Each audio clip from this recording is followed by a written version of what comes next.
We love having you here, and it's our mission to bring you all the latest and greatest tips, skills, and know-how to make you the best that you can be. We know that you have it in you, and we're going to show you how. Now, let's get started.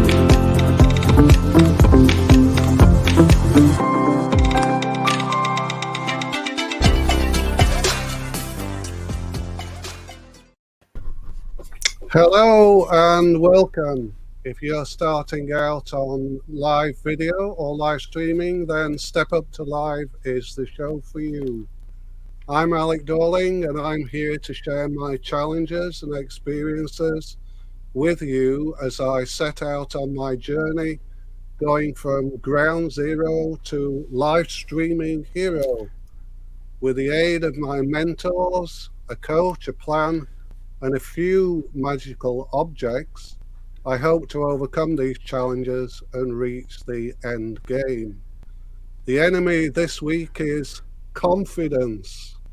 Are you lacking confidence to go live? This week, I'm joined by Sebastian Ong. Sebastian is here to guide us through the challenge of boosting your confidence to go live. Sebastian, welcome. Sebastian's well known for his activities in building and moderating communities on social platforms, and is a very active content creator on LinkedIn. And he helps companies to tap into LinkedIn's unique B2B platform to market their product and services with social strategies that are measurable and impactful.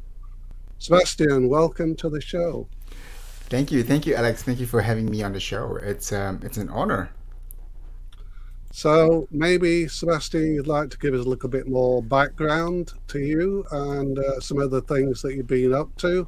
Give us a little bit of interest, how you got to this place on LinkedIn and into live video. Oh, sure. So hi, my name is Sebastian from LinkedIn Sab, and how I got into this field of LinkedIn was actually not that long ago. I think it was less than 3 years ago when I pivoted out of the fitness industry, where I spent more than 10 years working my way up from a fitness instructor all the way to an international trainer, and the first to represent Switzerland as a foreigner, and I hit a glass ceiling because I cannot imagine myself being 60 and still running around teaching fitness classes and going around screaming at people to do burpees. Yeah. So I did a year and a half of reskilling myself, learn everything I could about marketing, because I was implementing that already with Reebok and Les Mills in social media platforms. But I wanted to know a little bit more. So I did 1.5 years of really deep in-depth learning, and I negotiated a 6 months internship with a med tech company at the end of it, and at the age of 30-something, wasn't fun. Yeah. But I got a contract, yeah. Yeah. And through LinkedIn Seb, which is your name, is this because you're totally focused on LinkedIn, or you're on the other social networks? I am on the other social networks, but mainly because of the fact that you have to know the different platforms and what they're good for and what they're good at. Because as much as I know a lot about LinkedIn, but if you keep your mind in a silo and you don't approach marketing in a holistic format, where you take care of everything, you find yourself to lose out quite fast, because a lot of the times you see LinkedIn picking up things from other platforms. Unfortunately, so far it's always one way. We always picked up things from the other platforms. We haven't seen it the other way around yet, but hopefully that will change. So what got you into live streaming, and how long did it take you to press the go button? Okay, if you actually go through my feed, you would see, I think a year ago, around this time, February or so, I started my first video for myself with a self-promotional video. It was a 1-minute video. Took me more than almost 10 hours to edit it, because I thought I knew how to do it. I've seen people done it. I've seen the agencies for our offices done it, and I thought I could do it. Didn't quite get it. So I leave the video up there because it reminds me of how much you can go and how far you can go if you actually work hard on it. And so that was before Live was available for everybody. When Live came out, I refused to jump on it because I was like, you know what? I don't look good on camera. I just don't like. There's no point. Until I saw how easy it is when you actually can master videos Yeah. on how you can repurpose it to every other formats of posts you want to do. Okay, so you're into repurposing the video into multiple formats now then? In short, I call myself lazy. My coach tells me to say I am efficient and effective. Okay. So, yeah, as part of the hero's journey, he meets a lot of enemies and challenges along the way. And of course, confidence to go live is one of those. So, you're here to give us some tips how to boost confidence. So, what would be your first tip or yeah, First lead tip is this. When something goes wrong on live, it's not your fault. Never blame yourself. I have done many different formats of life to challenge myself because I want to learn as much as I can about the product. I went for daily lives for 100 episodes. I've done weekly lives. I've done 2 weekly lives plus daily lives and stuff. So Wow. it's just to push yourself. So when you push yourself, you know a product really well. And you always learn. And as long as you're learning and you're trying new things and you're trying to be competitive, you always make mistakes. So don't blame yourself. That's it. Accept the mistakes and get better next time. That's all you want to focus on. And I found what really helped me a lot is to have checklists. Okay. That's why I prepared this checklist for your show, just for your show. I was working on it just before I finished and I came on the show. I was like, let's get it done. And we're going to show the checklist links later, and we'll put them into the posts as well. So yeah, we'll talk about that later. So they serve me quite well because these are the checklists that I created based on the mistakes I've made and how you don't have to repeat it. So if you work on these 3 checklists and you prepare your show, you should be able to do fine. I can't say you will not make mistakes, but you should be able to do fine. And so to be confident, repeat the same behavior again and again and again until you can do it with your eyes closed. And that means for me, repeated live. And yes, repurposing is the key indeed. That means repeated live shows until I could close my eyes, or the worst case scenario is I woke up late. I was 5 minutes before the time to go live. I could comb my hair, get in front of the camera, and start the live show. With short hair, it's a little easier. You don't have to do too much. And you realize that if you actually prepare everything and it's all fixed and stationary, you actually do not have to worry about anything because it's just press play and go. Yeah.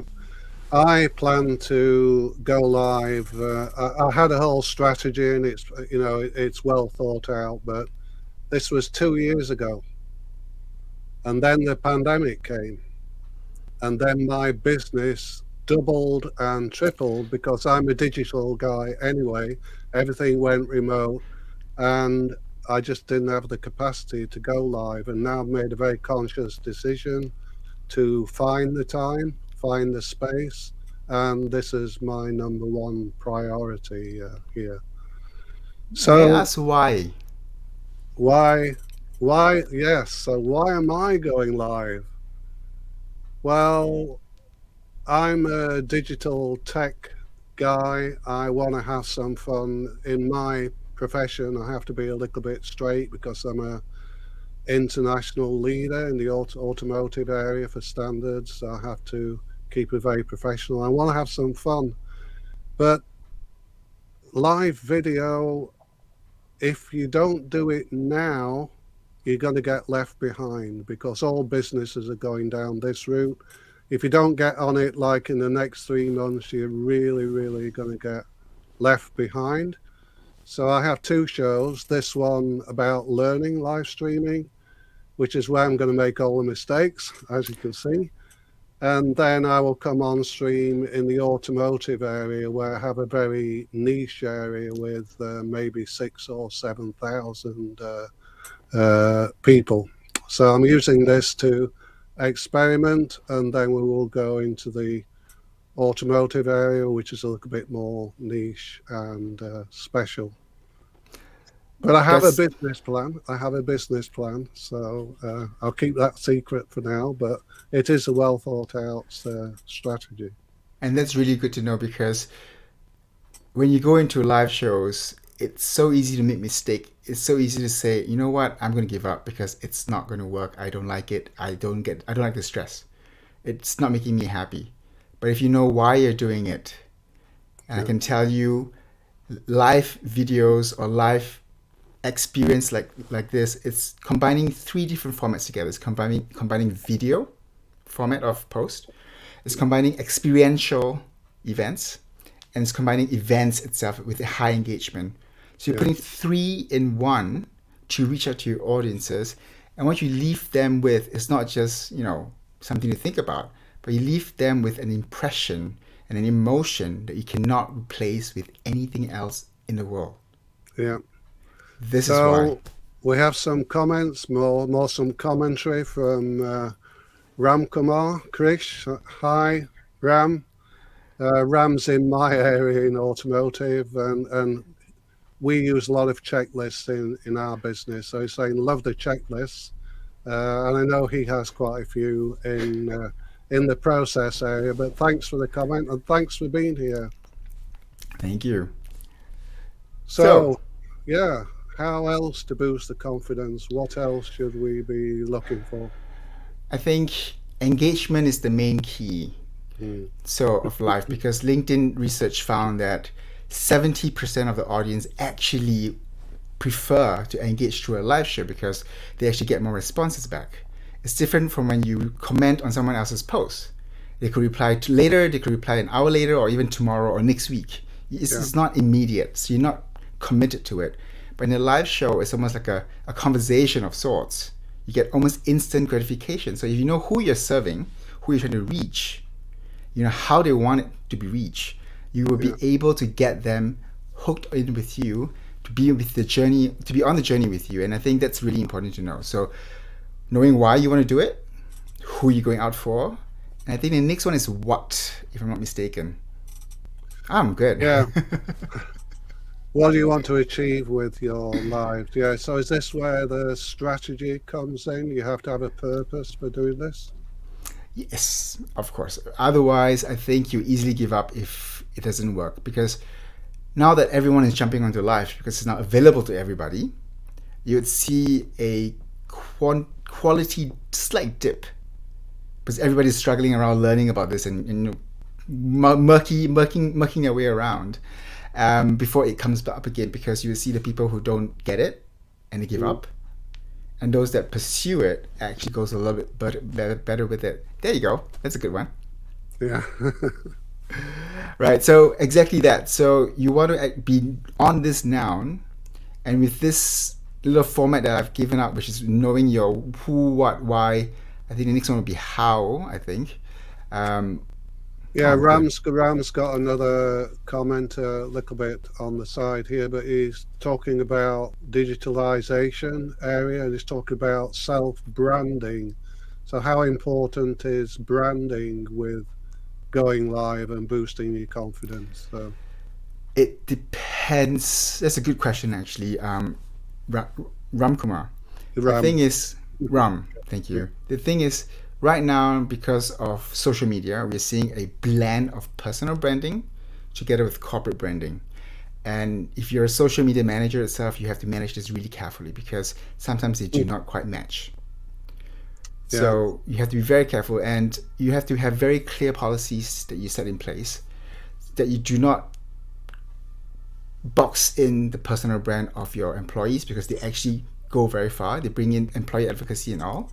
And you also want to make sure that your corporate branding is clear and communicated throughout the entire process of it. So I would say, yes, personal branding is really important, but make sure you as an employee align it with your corporate brand, because the worst thing you can do is to have a clash.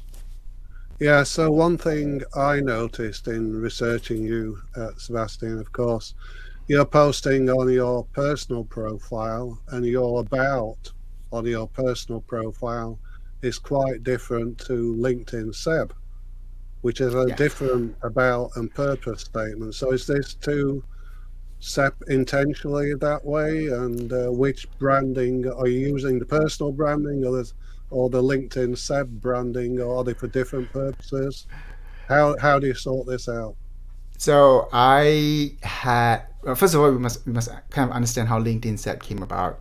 So it came about because I was trying to figure out how can I have my personal branding and how do I go about. And I started off with just helping people with their strategy. I wasn't charging money and anything like that. I was just giving out free tips and free ideas. And he ended up with 5 ladies with unique businesses, and I was helping them with their services to get them out there, and it succeeded. And I realized there's actually a market for it. But because it came from a do good point of view, I didn't dare to charge money for it.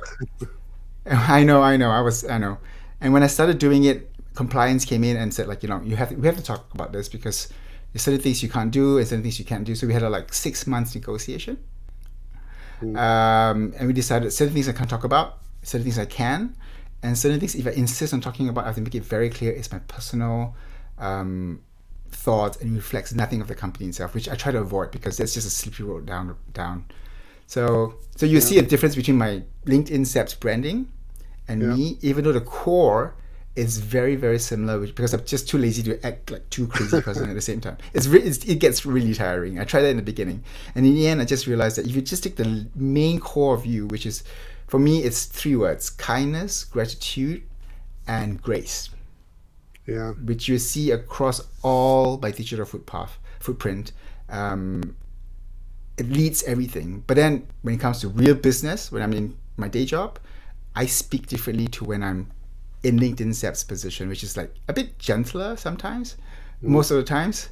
But day job, you don't do that. No, you'll be taken out in a minute. Yeah.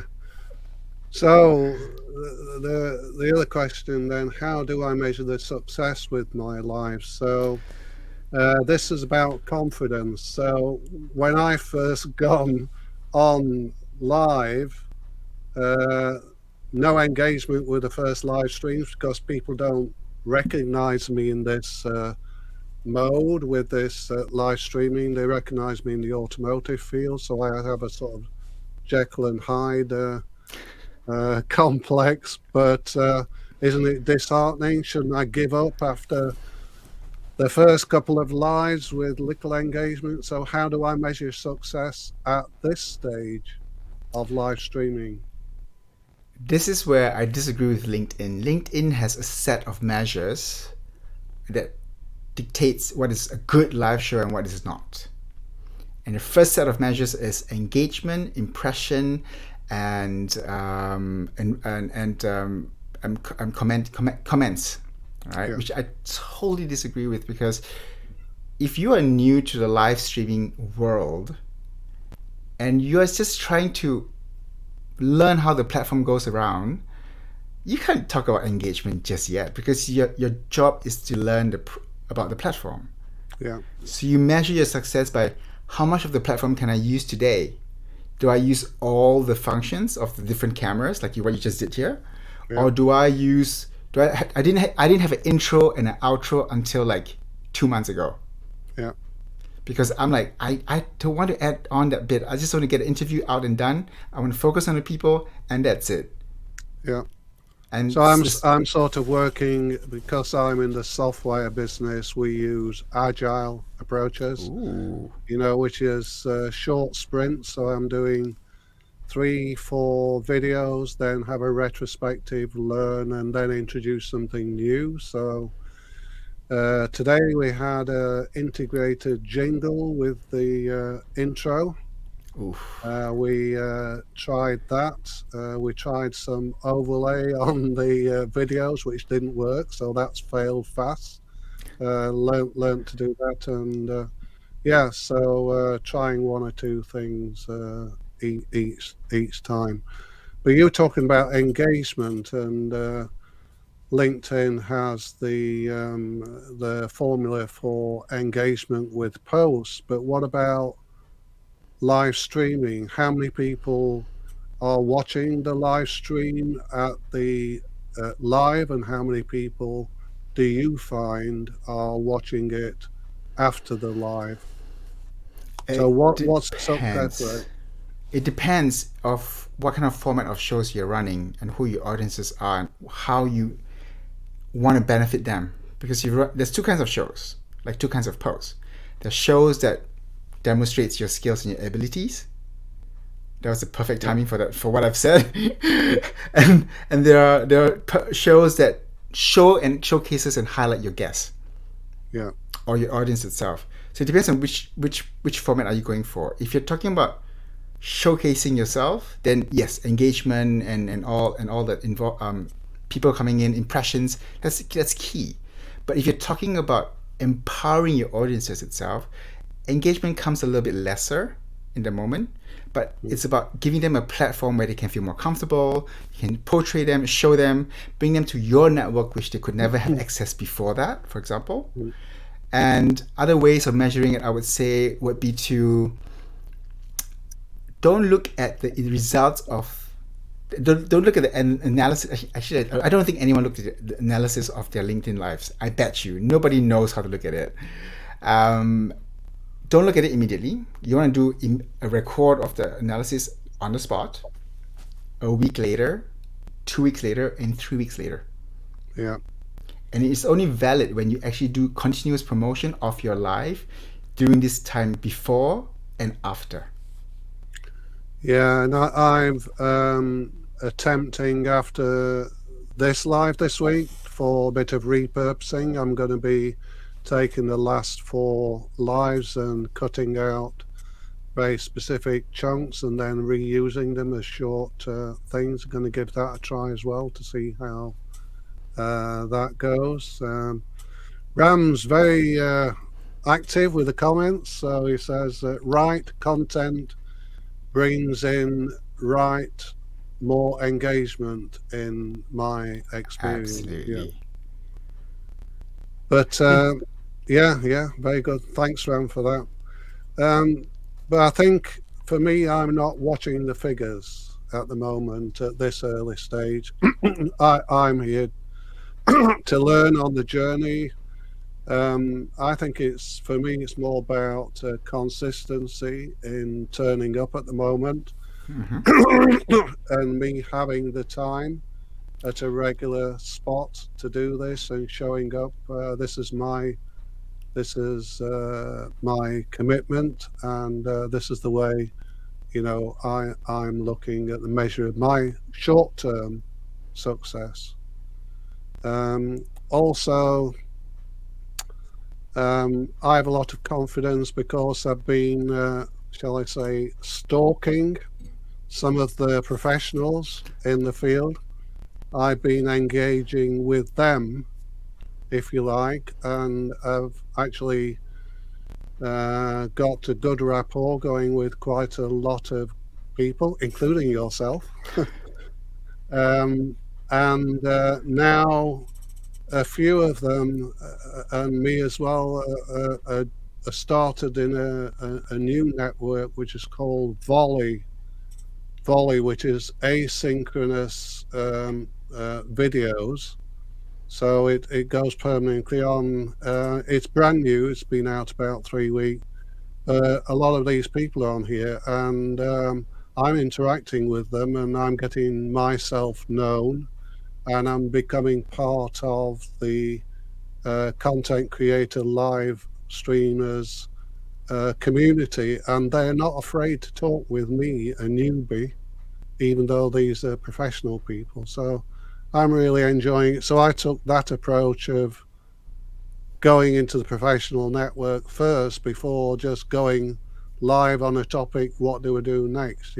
So I've had a sort of strategy thought out. I love that. It shows your wisdom and you're approaching it based on your strength. Yeah, And I think that's amazing.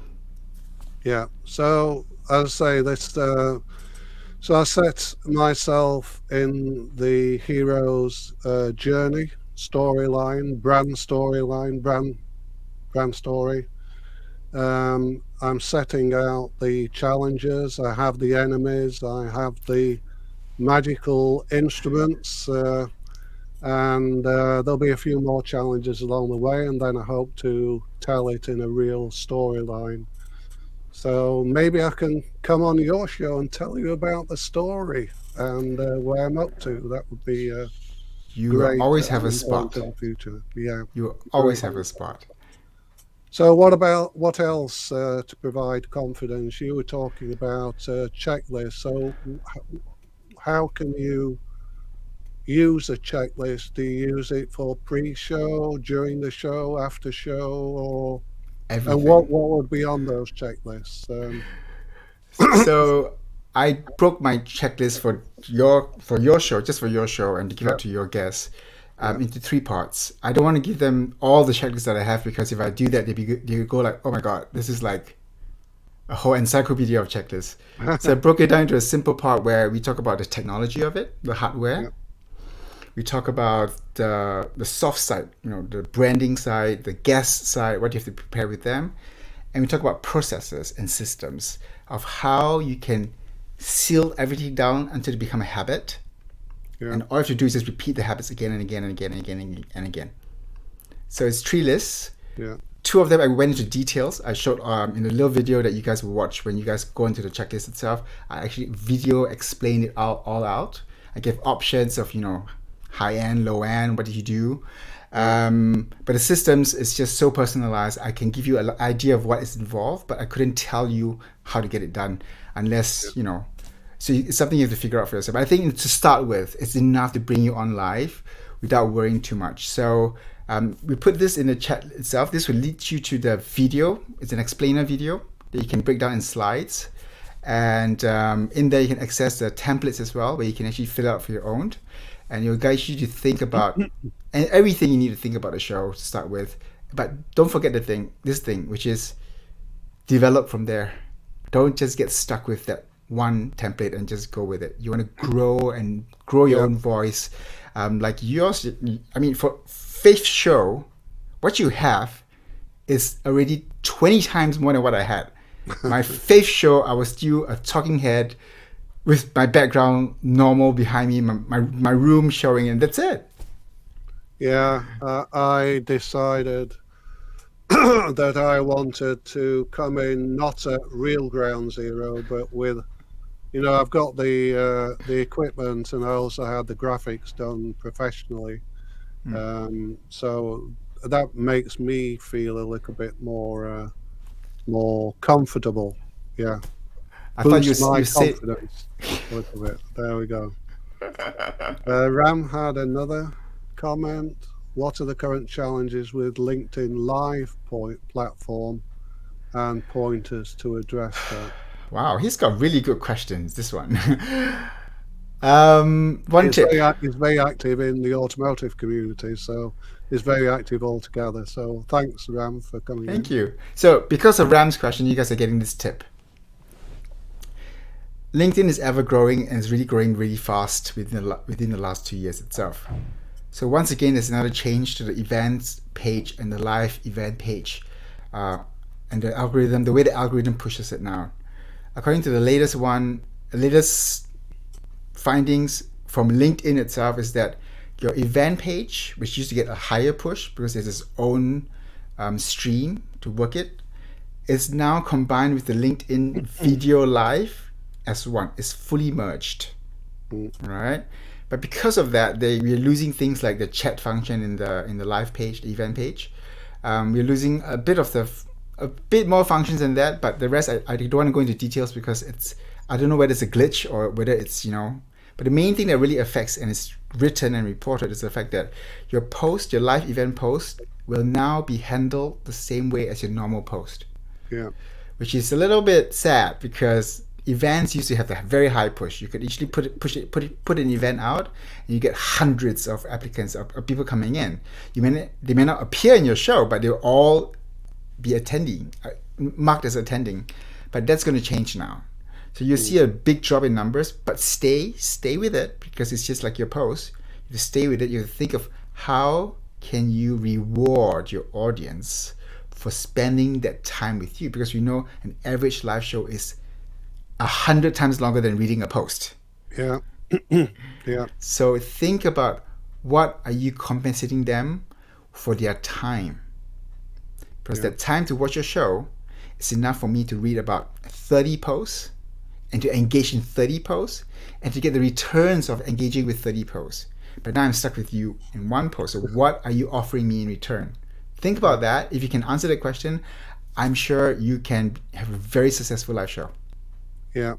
So you didn't manage to get a short URL for the.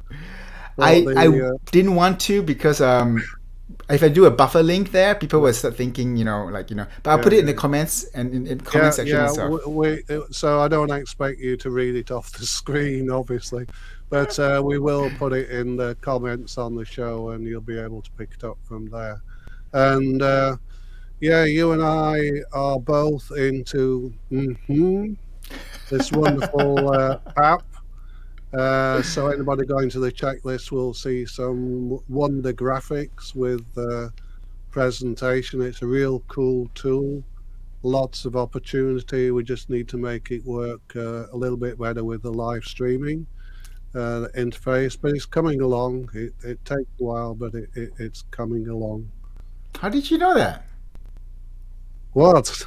I've been there all the time. I have the free stickers, the swag pack, all the way from the US when they first started.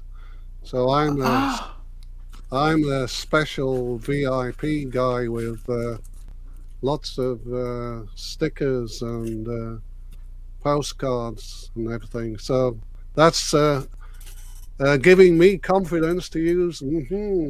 So you were a bit slow with that, Sebastian. Lauren, I'm coming for you. Lauren is my manager, and she's taking care of the ambassadors of the brand and stuff, the content creators of the brand, and I didn't get anything at all. Ah, well, yeah, you have to know. You have to be in the right circles. But anyway, Sebastian, we're coming to the close of the show now. But how you have some regular shows? Or can you tell us about what shows, where to find you for the shows? Sure thing. So I have a regular show every Wednesday at 12 p.m. CET, because it's during my lunch hour.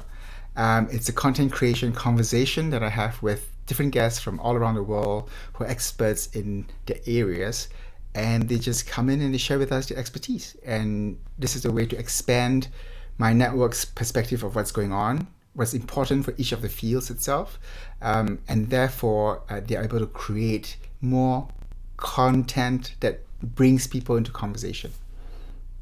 Yeah, great. And if people just want to get in contact with you, I searched for a website, but I didn't find one. So is the best way on LinkedIn? Just search for your name, or LinkedIn Seb, or what other method would you want people to contact you with? I'm doing a test right now. Thank you for asking that, actually. I'm doing a test right now, and the test involves this. I don't want you to look for me at the platforms. I want you to do one thing and one thing alone. If you try to look for me, I want you to go to google.com or bing.com and type in LinkedIn Seb or type in Sebastian. The chances of you getting Sebastian right is lower. So rather you type LinkedIn Seb. And the reason is because I want to understand the algorithm of Google and how Google bring up SERPs and how Google influence content of how they index the content of LinkedIn's posts. That's why I'm asking for people to do this and see if it makes a difference. I'm all about experimenting, so you know how it is. Yeah. So yeah, Google me. Good. And will people find you on Facebook as well if they want to find you, or you're not a Facebook guy? No. I left Stick- there a long time ago. I just couldn't get back. Sticking to the business. Right. Yes. Okay. And I will be here as well. Trying to get a regular time now on Thursdays at 10 past 5 European time, so that fits in with the US and UK and everything. So I'd like to say thank you, Sebastian. I hope it's been a good experience for you, Absolutely. and I look forward to networking with you again. So all that's left is to say bye from Alec and Thank you, Alec. bye from Sebastian. Bye, We'll everybody. we'll see you next time. Thanks for tuning in.